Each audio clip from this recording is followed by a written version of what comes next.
Ang siguro po, sana po out of fairness, sana po tinatanong din natin, bakit hindi po kasuhan sa Pilipinas? Lahat po ng testigo nandito, lahat ng ebidensya nandito po. Bakit po hindi ba kasuhan dito instead of trying to short circuit? Sino po ang gusto nyong tanungin namin out of fairness kung bakit hindi dito sa Pilipinas ilitisin ang kaso? Sino po ang gusto nyong tanungin namin? Ang gobyerno po, kasi po this is the people of It the has Philippines been tried. versus Bato. Even the former Justice Secretary himself, Boying Remulla, who's now ombudsman, he himself said, hindi po kaya ng gobyerno. This is why the victims have gone to the ICC for justice. Hindi ho kaya dito. Bakit po?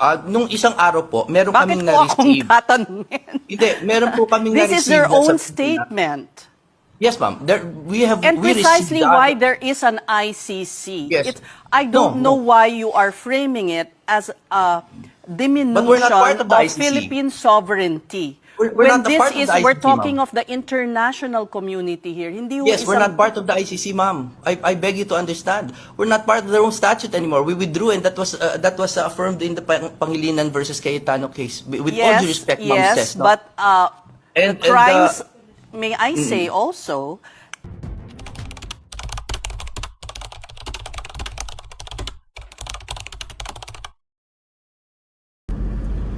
Pagbati po sa inyong lahat mga kababayan at mga mahal po namin taga-subaybay. Ako po si Just Vlog. Nandito na naman tayo sa lansangan. Pero maghuhuntahan tayo mga kababayan. Itong napanood ko na interview ng isang journalist sa isang abogado.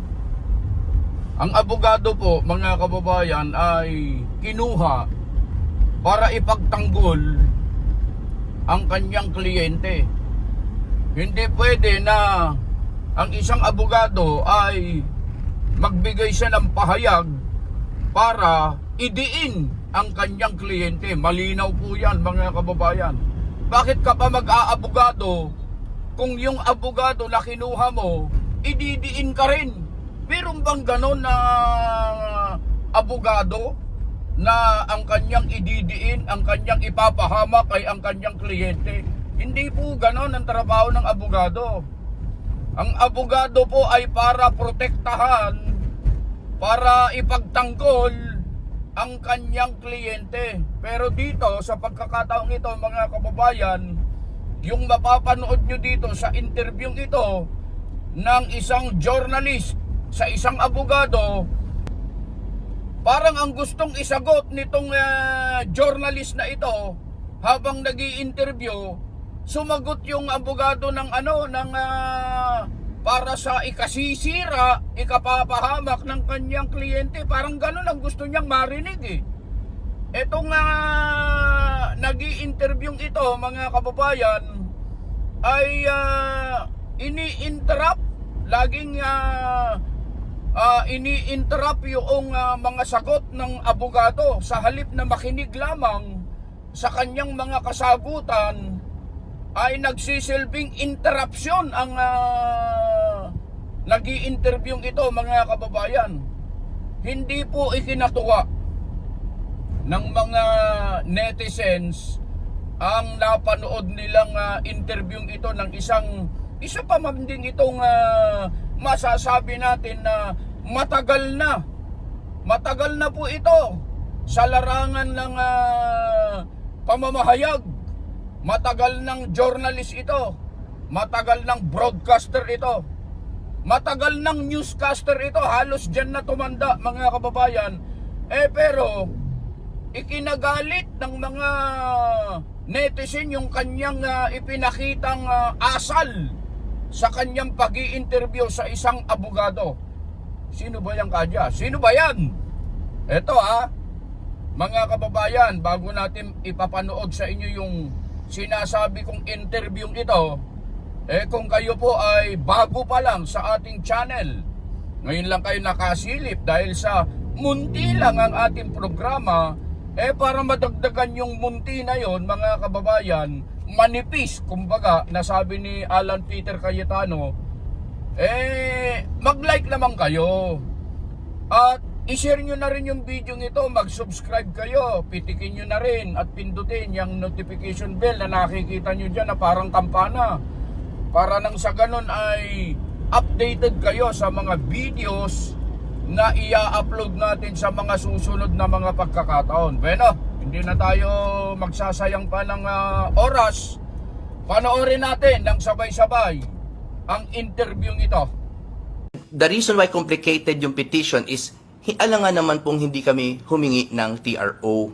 Wala Because ngang TRO po because- walang TRO. So, Yes, but we are the duty way bound, is Ma'am clear Ces, for him to be arrested. And if he, as a lawmaker, he should at least face the music and not go missing. After Ces, voting, after casting his vote in the Senate, he disappears.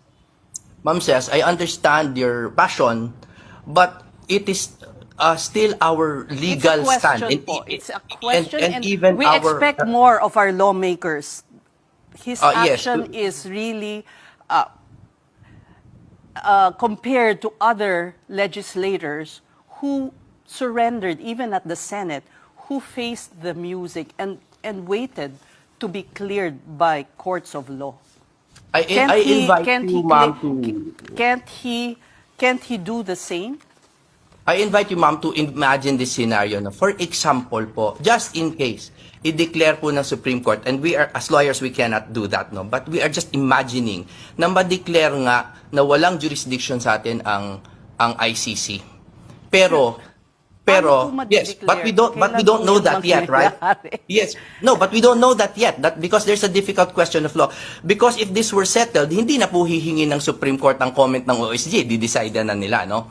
Pero because nakabinbin po yung kaso na yan, let's just say the decision goes in that favor, no? In our favor. Pero nakuha po nila si Bato In the at dinala meantime, na he po. goes his merry way in hiding. Why not do his duties in the Senate? Pinahiya Yes, po because- kayo eh. Kayong naiwan ditong nag-explain sa amin. Yes, if well, Hindi it's ba? okay. How do you feel as a mind. lawyer for this person who is, I don't know where he is. You're Well, still defending him. Well, that's the job of a lawyer, Ma'am Ces. Alangan naman po hindi ko siya i-defend. Hindi, But, pero... but kasi, di ba, parang, sige, tama na kayo kung gano'n. Hindi ko naman pwede isabihin. Kung nag-aantay siya ng magandang desisyon ng korte, bakit kailangan sa in the dark? Yeah, ma'am, know? because ma'am, this is the key phrase, no? Because there is a difficult question of law. This is not just a random phrase, no? This is jurisprudential, no? Because there is a difficult question of law. We all know, ma'am, bilang mga tao, bilang human beings, there are some gray areas in the law, no? Kuminsan po merong mga naa-arrest na unlawfully. Halimbawa po, yung gobyerno, isang linggo po nilang sinabi na wala pong NBI agent na mag-a-arrest kay Bato, wala silang intention. Yet, may mga pumasok doon, binugbog po yung isang sergeant at arms, nag-a-announce ng intention nila to arrest Bato. Tapos sinabi po ni Director Matibag, wala pong NBI doon, biglang meron po. So, because of this actions taken together, that's nagka-shooting pa, then there is reasonable grounds to believe on the part of my client that there might be an unlawful arrest in motion. No, so kung Shooting meron that pa that actually may have been scripted by his own camp. Hindi po. Kung kasi po kung scripted po yun, ibig sabihin po kinausap nila yung NBI. Ibig sabihin po, in cahoots yung NBI para mag-drilling doon sa kabilang panig po ng Senate sa GSIS. Anyway po, we're talking I about find that, the actuations of the good of Senator Bato. yes, de la but for Rosa. them to stage that shooting, that means sila po yung kinausap nila yung driver na si Oragon para magpaputok at yung mga NBI para mag-drill. I think we should be beyond that, no? Hindi po staged yon, at least not by our camp. And attorney, has Senator Bato de la Rosa or kahit kayo po as his lawyer ever considered na mag-surrender na lang po siya sa ICC because some critics are pointing out that his actions are actually causing more harm than good. It could end up becoming unproductive, not just for him, but even for the case of former President Duterte before the ICC.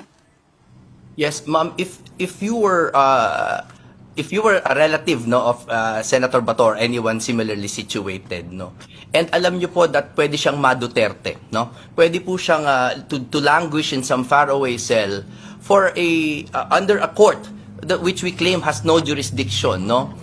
Tapos eventually lumabas ko kunyari yung desisyon ng Supreme Court na wala ngang jurisdiction yung ICC sa atin. Ano po magagawa natin para po ibalik sila? It is an irreversible damage, no?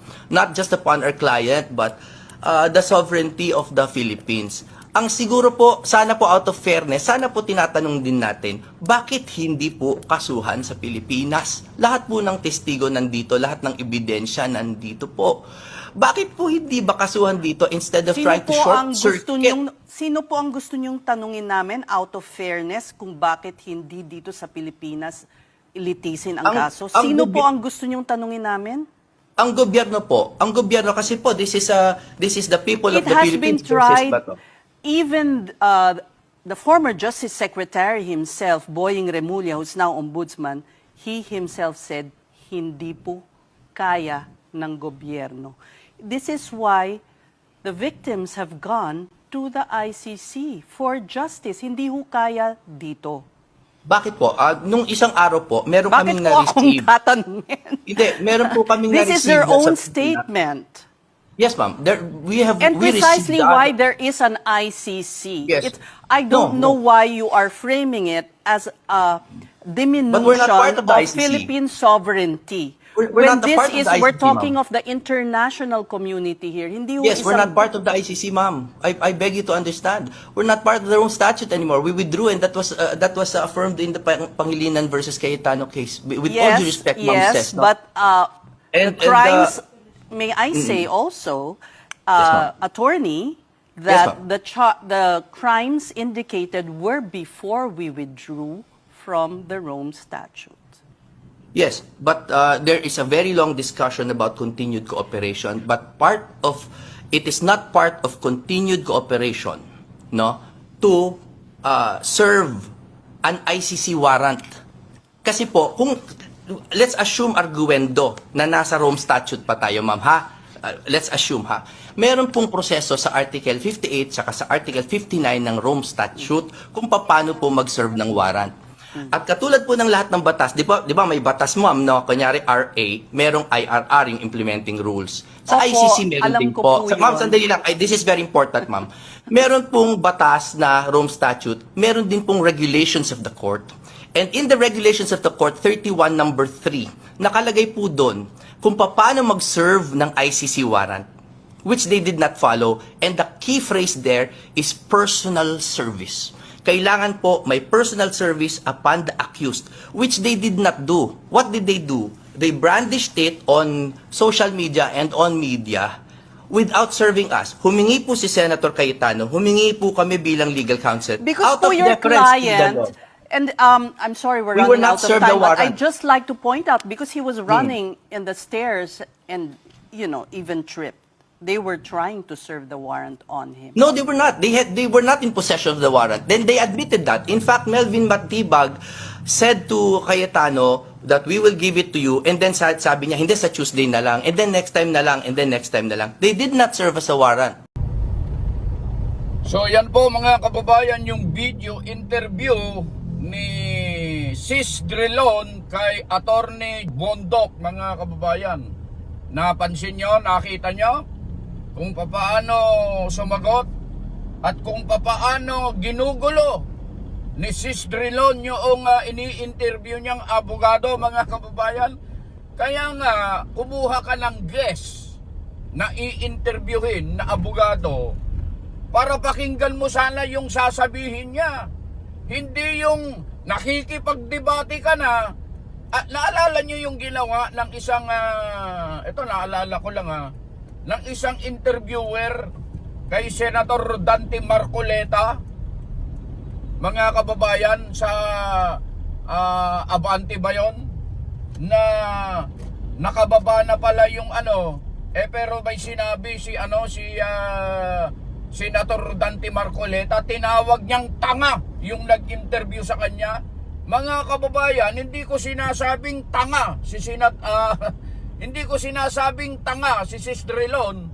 Pero, mga kababayan, kapag nag-guest ka, kumuha ka ng guest sa iyong studio o kaya palatuntunan para interviewin mo, ibig sabihin nun, makikinig ka sa sasabihin niya. Pakikinggan mo kung paano ang argumento niya at dapat maging patas ka. Ang nangyayari dito, ang napanood natin mga kababayan, hindi po patas bias. Makikita mong sobrang napaka-bias ng nag-i-interview ito sapagkat kapag siya ang nagsasalita, napansin nyo nakikinig yung abogado. Pero kapag yung abogado nang nagsasalita, nag-uumpisa pa lang, tumatalak na yung nag-i-interview. Ini-interrupt niya yung mga sagot ng abogado. Ginugulo niya yung mga ibabagsak sana na mga pangungusap, salita ng abogado. Kaya dito makikita mo mga kababayan, sa interview ito mararamdaman mo kung saan nakapanig itong journalist na ito at itong nag-i-interview ito mga kababayan. Without any question, hindi mo na kailangang tanungin pa. Gusto nilang parang gusto nilang ipahamak yung kliyente ng abogado. Parang ang gusto nilang marinig ay magsasalita yung abogado ng para sa ikapapahamak at madidiin ang kanyang kliyente. Meron bang ganun? Kaya ka nga abogado ng iyong kliyente para ipagtanggol yung kanyang karapatan. Pagkatapos ang gusto mong marinig na ikaw ay nag-i-interview ay para ipahamak yung kliyente ng abogado. Pwede ba namang ganun? Kaya itong si Strilon, mga kababayan, ito opinion ko lang napaka-bias nito. Hindi siya parehas sa ini-interview nila.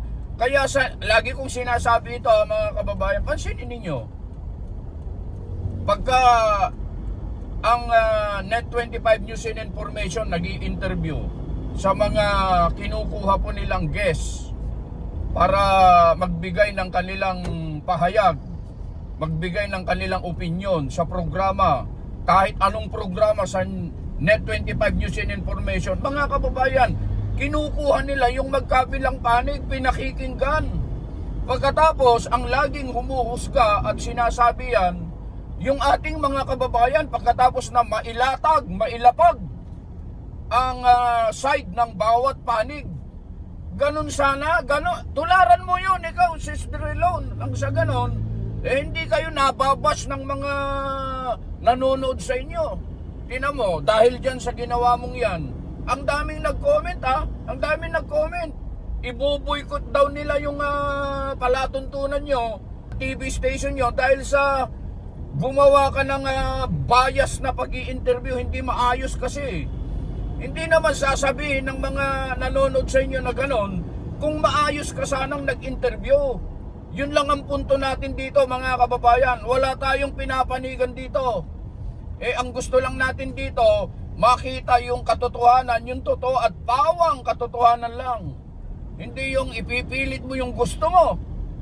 Ipipilit mo yung kung ano yung naratibo mo, yun ang gusto mong marinig dun sa kinakausap mo. Pwede ba namang ganon? Mga kababayan, hindi tayo galit dito. Ipinapaliwanag lang natin at sa huli mga kababayan, yung sinasabi ko rito hindi opisyal ito. Ito'y sarili kong pananaw at sarili kong opinyon. Kayo pa rin mga kababayan ang huhusga tungkol sa ipinakita ng istasyon na ito, ng journalist na ito o broadcaster na ito, mamamahayag na ito tungkol sa ginawa niyang pag-i-interview. Bueno, mga kababayan, ang inyong lingkod, Just Vlog, ay muling bumabati po sa inyo, Luzon, Visayas at Mindanao, at sa lahat po ng ating mga kababayan dyan sa abroad, mga kapatid na patuloy po na sumusubaybay sa ating munting programa. Lagi namin sinasabi po sa inyo, nasaan man po kayo at ano man po ang inyong ginagawa, Lagi kayong mag-iingat.